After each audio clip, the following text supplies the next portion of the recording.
আসসালামু আলাইকুম। এই লেসনে আমি আপনাদের পেজ র্যাঙ্ক সম্পর্কিত কিছু কথা বলবো। তো প্রথমে জেনে নিচ্ছি পেজ র্যাঙ্ক কি। আপনার ওয়েবসাইটের কোয়ালিটি, ব্যাকলিঙ্ক ইত্যাদি, ভিজিটর ইত্যাদি বিভিন্ন বিষয়ের উপর পর্যালোচনা করে গুগল আপনাকে একটি নাম্বার দেবে, অর্থাৎ আপনার র্যাঙ্ক ঠিক করে দেবে। অর্থাৎ 10 নাম্বারের ভিতর আপনি কত নাম্বার র্যাঙ্কে। আপনি যদি 1 নাম্বার র্যাঙ্কে থাকেন তাহলে আপনি 10-এ 1 পেলেন। আপনি যদি 10-এ 5 হয় আপনার ওয়েবসাইট র্যাঙ্ক, তাহলে আপনি 10-এ 5 পেলেন, এবং 10-এ 9 হলে আপনি 10-এ 9 পেলেন। অর্থাৎ আপনার ওয়েবসাইটের কোয়ালিটি হচ্ছে ঠিক সেই রকম 1, 2 অথবা 9।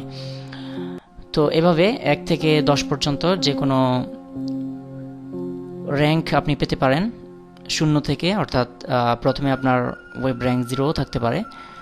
তো আপনার ওয়েবসাইটের র্যাঙ্কটি চেক করার জন্য আপনি prchecker.info এই ওয়েবসাইটটি ব্যবহার করবেন। prchecker.info এই ইউআরএলটি লিখে এন্টার প্রেস করলে আপনার সামনে ঠিক এই ধরনের একটি ইন্টারফেস এসে উপস্থিত হবে। তো এখানে আপনি আপনার ওয়েবসাইটের র্যাঙ্ক চেক করে নিতে পারেন। তো লক্ষ্য করুন, আমি facebook.com এই ওয়েবসাইটটির র্যাঙ্ক চেক করে নিচ্ছি।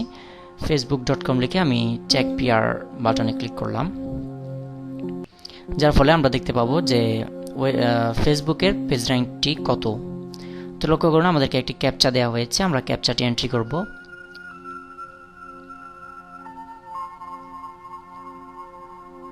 ক্যাপচাটি লেখার পর আমরা ভেরিফাই নাও বাটনে ক্লিক করব, যার ফলে আমরা ফেসবুকের যে পেজ র্যাঙ্ক সেটি দেখতে পাবো।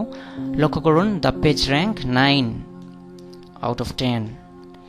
তো আপনার ওয়েবসাইটের র্যাঙ্কও আপনি 9 পর্যন্ত তুলতে পারেন, 10ও তুলতে পারেন,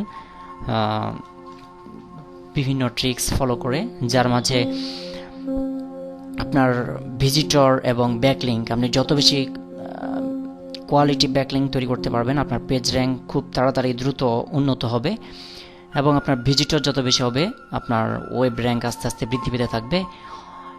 এমনকি আপনার ওয়েবসাইটের বয়স যত বৃদ্ধি পাবে, আস্তে আস্তে আপনার ওয়েবসাইটের র্যাঙ্কও বৃদ্ধি পেতে থাকবে। তো লক্ষ্য করুন, ইচ্ছে করলে আপনি আপনার ওয়েবসাইটেও এই পেজ র্যাঙ্কটি শো করাতে পারেন, অর্থাৎ আপনার ওয়েব র্যাঙ্ক কত, গুগল পেজ র্যাঙ্ক, সেটি আপনি শো করাতে পারেন। তো তার জন্য যা করতে হবে তা হলো, লক্ষ্য করুন এখানে নিচের দিকে আসলে আমরা এখানে দেখতে পাচ্ছি if ইউড like to place rank button to your website. তো আমরা এখানে যে হেয়ারে ক্লিক করি, তাহলে আমাদেরকে HTML কোড দেওয়ার ব্যবস্থা করা হবে। তো সেখান থেকে আমরা কোডগুলো নিয়েই আমরা ওয়েবসাইটে শো করাতে পারবো। লক্ষ্য করুন, আমরা এখানে আরেকবার ক্যাপচাটি এন্ট্রি করে দিচ্ছি, 7DKPDM। তো এটি দেওয়ার পর আমরা জেনারেট নাও বাটনে ক্লিক করার ফলে আমাদেরকে বিভিন্ন সাইজের HTML কোড দিয়ে দেওয়া হবে। লক্ষ্য করুন, আমাদেরকে এখানে প্রিভিউ সহ কীরকম দেখাবে সেটি সহ HTML কোড দিয়ে দেওয়া হলো। তো আমরা আমাদের ওয়েবসাইটে এই সমস্ত HTML কোড নিয়ে গিয়ে প্লেস করার মাধ্যমে আমাদের ওয়েবসাইটে আমরা আমাদের পেজ র্যাঙ্কটি শো করাতে পারবো। তো এভাবে আমরা আমাদের ওয়েবসাইটের র্যাঙ্ক দেখে নেব এবং ইচ্ছে করলে যোগও করে নিতে পারি। এবং যে টিপস সমূহ বললাম, আপনি কোয়ালিটি ব্যাকলিঙ্ক তৈরি করতে হবে, ভিজিটর বৃদ্ধি পেলে আপনার ওয়েবসাইটের র্যাঙ্ক বৃদ্ধি পাবে, এবং আপনার ওয়েবসাইটের বয়সও এক্ষেত্রে ইফেক্টিভ ভূমিকা রাখবে। ধন্যবাদ।